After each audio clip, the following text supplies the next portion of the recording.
Masih di Sapa Indonesia Malam bersama saya Friska Clarissa. Drama kasus pembunuhan berencana Brigadir Yosua akhirnya berakhir. Hakim telah memvonis seluruh terdakwa pembunuhan berencana Brigadir Yosua. Hari Senin 13 Februari, Hakim menjatuhkan vonis hukuman mati kepada Ferdy Sambo. Sebelumnya, jaksa menuntut Sambo penjara seumur hidup. Istri Sambo, Putri Chandrawati, divonis 20 tahun penjara. Vonis ini lebih berat dari tuntutan jaksa, yakni 8 tahun penjara. Lalu Rabu 15 Februari 2023, Hakim memberikan vonis kepada Eliezer atau hari ini. Eliezer divonis 1 tahun 6 bulan penjara. Vonis Hakim ini lebih rendah dari tuntutan jaksa, yakni 12 tahun penjara. Selasa 14 Februari 2023, kemarin Hakim memberikan vonis kepada Kuat Ma'ruf 15 tahun penjara. Ini lebih berat dari tuntutan jaksa 8 tahun penjara. Sementara itu Hakim memvonis Ricky Rizal 13 tahun penjara. Sebelumnya Ricky dituntut 8 tahun penjara. Sudahkah vonis Hakim memenuhi rasa keadilan bagi terdakwa, khususnya Eliezer? Kita akan membahasnya usai yang satu ini.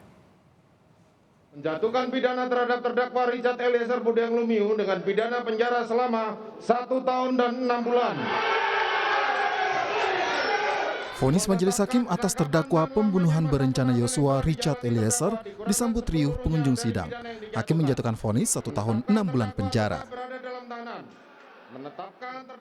Eliezer meluapkan ekspresi syukurnya atas vonis Hakim. Air matanya tidak terbendung usai mendengar vonis Hakim. LPSK bahkan harus mengamankan Eliezer karena beberapa pengunjung sidang yang berusaha mendekatinya. Ada sejumlah hal yang memberatkan dan meringankan atas vonis Hakim kepada Eliezer. Hal yang memberatkan hanya satu, yakni Eliezer tidak mempertimbangkan keakrabannya dengan Yosua. Namun, hal yang meringankan di antaranya adalah pemaafan dari orang tua Yosua. Hal-hal yang memberatkan, hubungan yang akrab dengan korban tidak dihargai terdakwa, sehingga akhirnya korban Yosua meninggal dunia. Hal-hal yang meringankan, terdakwa adalah saksi pelaku yang bekerja sama, terdakwa bersikap sopan di persidangan, terdakwa belum pernah dihukum, terdakwa masih muda dan diharapkan mampu memperbaiki perbuatannya di kelak kemudian hari, terdakwa menyesali perbuatannya dan berjanji tidak akan mengulangi lagi. Keluarga korban Nofriansah Yosua Huta Barat telah memaafkan perbuatan terdakwa. Rasa haru orang tua Eliezer meluap saat Hakim membacakan vonis ringan pada terdakwa. Mereka lega dengan vonis yang diberikan Hakim 1 tahun 6 bulan untuk Eliezer. Meski demikian, orang tua Eliezer juga berterima kasih kepada orang tua Yosua karena telah memaafkan Eliezer. Apa yang mau disampaikan kepada keluarga Yosua? Kepada Ibu Rosti, Bapak Samuel, orang tua dari almarhum Yosua, dan juga keluarga besar almarhum Yosua. Kami mengucapkan banyak terima kasih kepada keluarga yang sudah menerima permintaan maaf Icat dan sudah memberikan maaf kepada Icat. Terima kasih banyak untuk Ibu Rosti. Saya merasakan apa yang dirasakan Ibu Rosti. Kita semua sebagai ibu, dan kiranya Tuhan akan memberikan kekuatan kepada Ibu Rosti dan Pak Samuel, juga anak-anak dan keluarga besar. Kami sangat bersyukur karena anak kami saat ini banyak yang mendoakan, banyak yang mendukung karena kejujuran, karena kebenaran yang dia lakukan. Jadi kami berharap juga semoga keadilan ini akan berlaku kepada semua orang. Richard Eliezer melalui penasihat hukumnya menerima vonis dari Majelis Hakim. Richard juga berterima kasih atas dukungan dan doa masyarakat dan berharap jaksa tidak mengajukan banding. Dari kami, targetan kami sebagai penasihat hukum sudah sesuai bahwa targetan kami kan dari awal saya sampaikan bahwa ini adalah keputusan Richard. Apapun keputusan hari ini kita akan ikhlas, kita akan terima. Dan kita lihat tadi putusan Majelis Hakim, kita sampaikan bahwa sesuai dengan keinginan Richard, dia ikhlas, dia terima. Tadi awal saya sudah sampaikan. Dan juga terkait yang di bawah 5 tahun, 1 tahun 6 bulan, hari ini kami pun dari tim penasihat hukum terima. Kalau dari JPU nanti mengajukan banding seperti apa? Ini adalah hak dari jaksa penuntut umum, tentunya kita hormati, kita hargai, tapi kita harapkan bahwa jaksa penuntut umum melihat rasa keadilan yang ada di dalam masyarakat, tentunya kami harapkan jaksa penuntut umum tidak mengajukan banding. Ibu korban almarhum Yosua Huta Barat, Rosti Simanjuntak, ikut menerima vonis hakim atas Eliezer. Keluarga Yosua percaya hakim telah memberikan keadilan. Sambil terus memeluk foto korban Yosua Huta Barat, Ibu Yosua menyampaikan pesan kepada Eliezer. Ibu Yosua menyebut memaafkan Eliezer dan meminta Eliezer menunjukkan pertobatannya atas kasus ini. Memang kami keluarga telah mempercayai hakim majelis yang mulia sebagai perpanjangan tangan Tuhan, dan vonis telah memberikan Richard Eliezer yaitu vonis 1 tahun 6 bulan. Biarlah almarhum Yosua melihat dari surganya Tuhan. Eliezer dipakai Tuhan menjadi orang yang bertobat, benar-benar bertobat. Jangan hanya di saat terdesak. Ini perkataan seorang ibu kepada Eliezer dan yang mendukung kita semuanya. Eliezer, pakailah Tuhan yang menghakimin, Tuhan yang melihat. Allah aku almarhum Yosua yang tidak bisa saya peluk lagi. Biarlah dia bersama Tuhan di sorga. Walaupun Eliezer menggunakan yang sangat panas, timah yang panas itu, saya menyerah dan percaya kepada hakim memberikan vonis kepada Eliezer. Kami keluarga menerima apa yang diberikan hakim pada saat persidangan ini. Vonis hakim untuk Richard Eliezer saat ini belum memiliki kekuatan hukum yang tetap. Jika jaksa mengajukan banding, maka harus menunggu vonis hakim di tingkatan lebih tinggi. Namun, jika jaksa menerima, maka Richard secara hukum tetap boleh kembali bertugas di kepolisian. Tim Liputan, Kompas TV.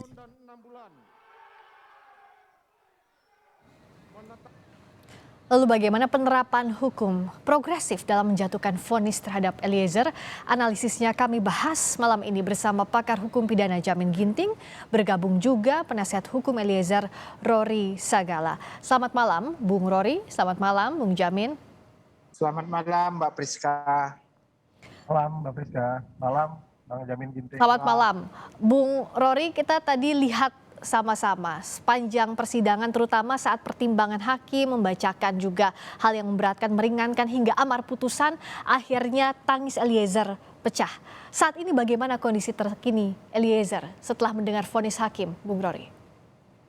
Ya, baik, terima kasih Mbak Priska ya. Jadi Richard Eliezer tentu terharu ya dengan vonis dari majelis hakim. Dia sangat berterima kasih juga karena kejujuran yang dia ambil, jalan terjal yang dia ambil ternyata sangat dihargai.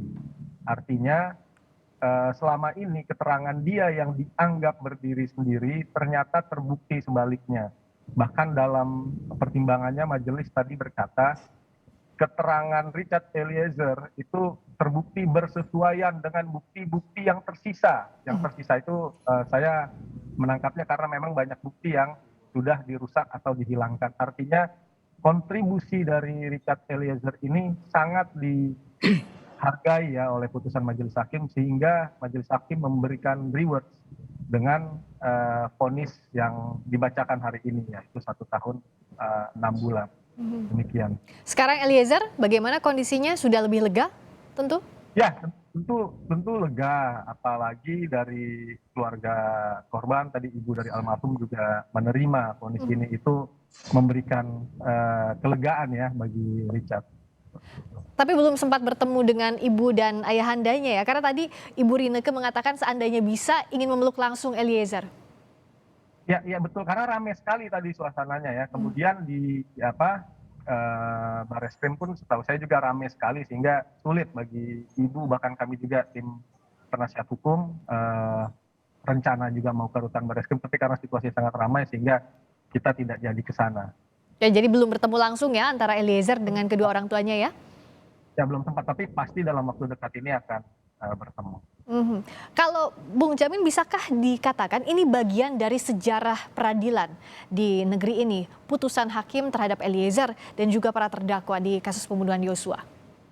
Ya, Mbak Friska, jadi ini suatu momentum yang jarang terjadi ya, di mana suatu putusan secara terbuka menyatakan beberapa hal menjadi perubahan hukum di Indonesia. Pertama, yaitu adanya kedudukan GC yang diakomodir oleh pengadilan dan diberikan suatu pemidanaan sesuai dengan pasal 10A yang paling terkecil di antara para terdakwa. Nah, itu sudah dilakukan, bahkan selain itu pemberian yang paling terkecil di antara terdakwa tersebut memberikan ruang bagi keadilan masyarakat ataupun social justice dengan adanya amicus curiae yang disampaikan oleh masyarakat guna mengawal ini. Itu yang kedua, diakomodir. Yang ketiga adalah hakim memberikan suatu putusan yang berbeda dengan dakwaan jaksa penuntut umum. Terjadi disparitas dari hukuman, apakah yang memberatkan, apakah yang meringankan. Nah, tiga hal ini menunjukkan apa? Independensi daripada hakim dalam memutuskan. Jadi dia melihat keadilan itu sebenarnya buat siapa? Keadilan itu adalah buat para korban, buat pelaku, dan juga negara tidak dirugikan. Dan itu sudah dipertontonkan hari ini, sudah ditunjukkan kepada hakim yang sangat mulia ini, yang sangat kita puji ini, begitu Pak Fis. Jadi Bung Jamin mengatakan bahwa vonis hakim yang mempertimbangkan status Eliezer sebagai saksi pelaku yang bekerja sama, ya, kalau tadi disebutkan justice collaborator ini juga memberikan ruang untuk amicus curiae atau sahabat pengadilan, dan juga bahkan maaf dari keluarga Yosua itu masuk dari pertimbangan hakim. Bisakah dikatakan bahwa vonis hakim ini sudah betul-betul mewakili rasa keadilan masyarakat maupun keluarga korban? Jadi begini Mbak Friska, tujuan dari pembidanaan itu apa sih sebenarnya? Tujuan dari pembidanaan itu adalah memberikan efek jera bagi pelaku dan memberi keadilan bagi korban. Nah, sekarang pelaku sudah sebagai negara yang mempunyai tugas, punya asas oportunitas untuk melakukan penghukuman, sudah mewakili negara dengan hukuman 1 tahun 6 bulan. Itu menurut keadilan dari negara. Keadilan menurut korban, korban sudah memaafkan dan menerima itu sebagai suatu keadilan yang dihadirkan dalam persidangan. Terdakwa sekarang terpidana bahkan sudah menerima. Jadi semua sudah terakomodir dan semua sudah menerima keadilan itu. Pertanyaannya, apakah jaksa nantinya dapat menerima ini sebagai suatu keadilan? Karena dia juga kan mewakili negara dan mewakili korban. Sehingga saya kira seharusnya kalau korban sudah mewakili kepentingannya, keadilan sudah dipenuhi, negara melalui pengadilan sudah terpenuhi, saya kira jaksa harusnya bisa menerima ini sebagai satu keadilan yang dicita-citakan. Oke, kalau dari pihak penasihat hukum Eliezer tadi, Bung Roni sebelumnya, Bung Rory sudah menyampaikan, Bung Roni Talapesi setelah sidang bahwa berharap bahwa jaksa tidak mengajukan banding tentu saja. Tapi tadi ada pernyataan dari Kapus Penkum bahwa yang pertama menghormati putusan majelis hakim dan masih mempelajari lebih lanjut terhadap seluruh pertimbangan hukum dan alasan-alasan hukum yang disampaikan dalam putusan. Nah, Anda juga menyiapkankah jikalau jaksa banding, tetap menyiapkan mental dan juga menyiapkan amunisi untuk menghadapi itu, Bung Rory? Ya, baik Mbak Friska, tentu itu kan hak yang dimiliki oleh penuntut umum ya.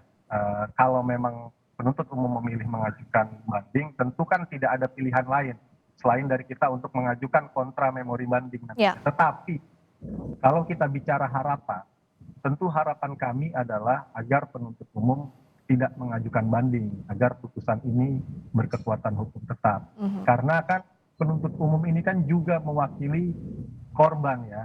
Tadi kita sudah dengar sendiri orang tua dari almarhum menyatakan menerima.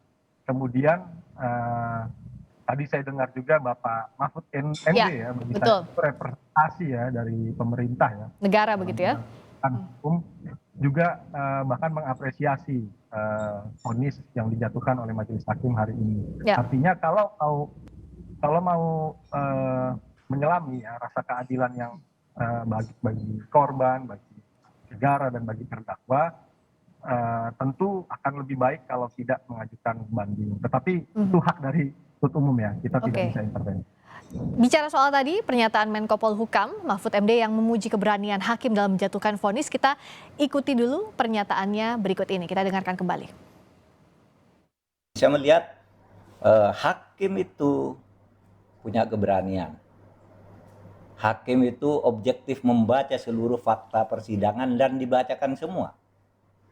Yang mendukung Eliezer, yang memojokkan Eliezer, semua dibaca.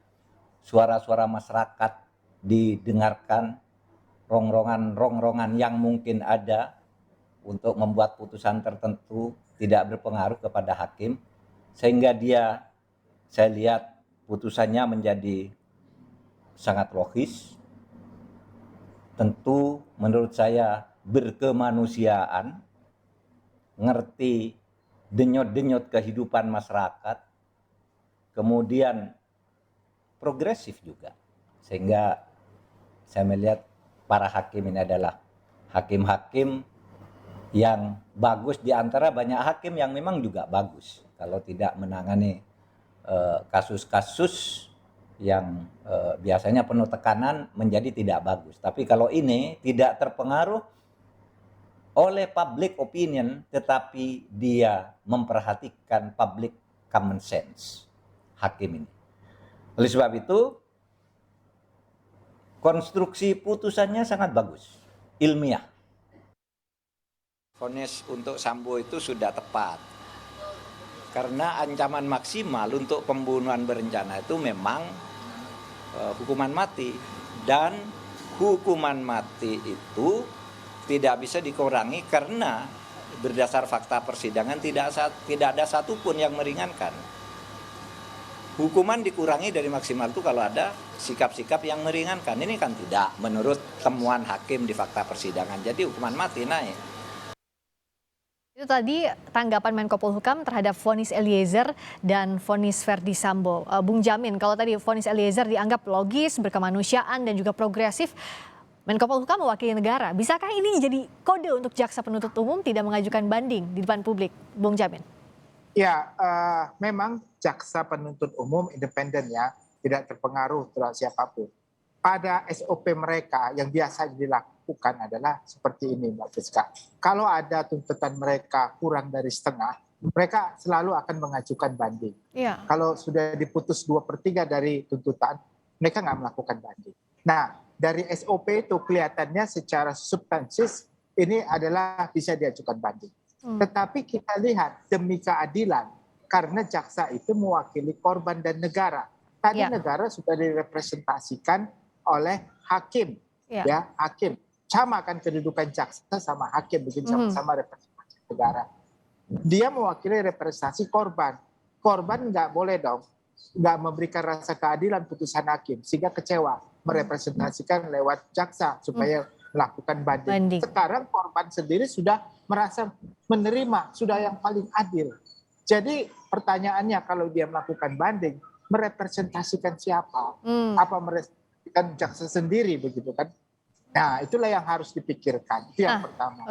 Yang kedua adalah putusan ini adalah putusan saya sebut sebagai putusan leading case. Ya, leading case artinya putusan yang menjadi leaders untuk putusan-putusan berikutnya. Kenapa? Anda bayangkan, Mbak Friska, kalau seorang Richard Eliezer berikutnya yang memohon GC diberikan status dan putusan seperti ini, maka terbongkarlah semua kejahatan-kejahatan yang sulit pembuktiannya dan dilakukan oleh orang-orang yang memiliki kekuasaan, baik secara materi maupun secara pangkat dan apapun itu namanya ya. Nah, ini sudah dapat digunakan, Mbak Friska, sebagai acuan bagi hakim berikutnya untuk dapat dijadikan dasar begitu, Mbak.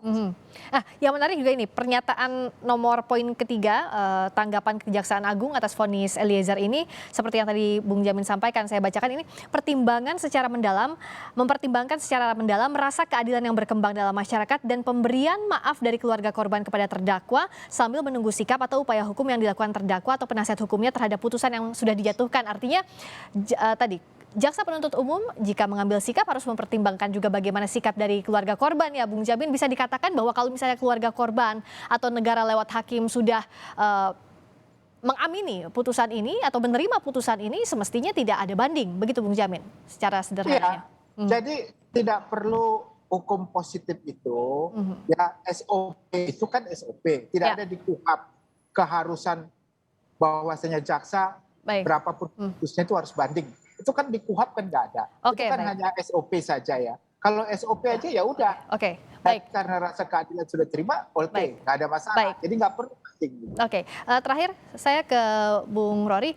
Bung Rory, saat ini perlindungan kepada Eliezer masih melekatkah sebagai JC? Apalagi pasca putusan ini kan tentu butuh pengamanan ekstra juga untuk Eliezer.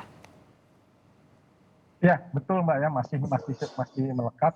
Sepengetahuan kami, LPSK juga setuju untuk memperpanjang ya masa perlindungannya terhadap Richard Eliezer. Jadi dengan diperpanjang itu harapannya ya kondisi dari. Berapa lama Bung Rory diperpanjangnya?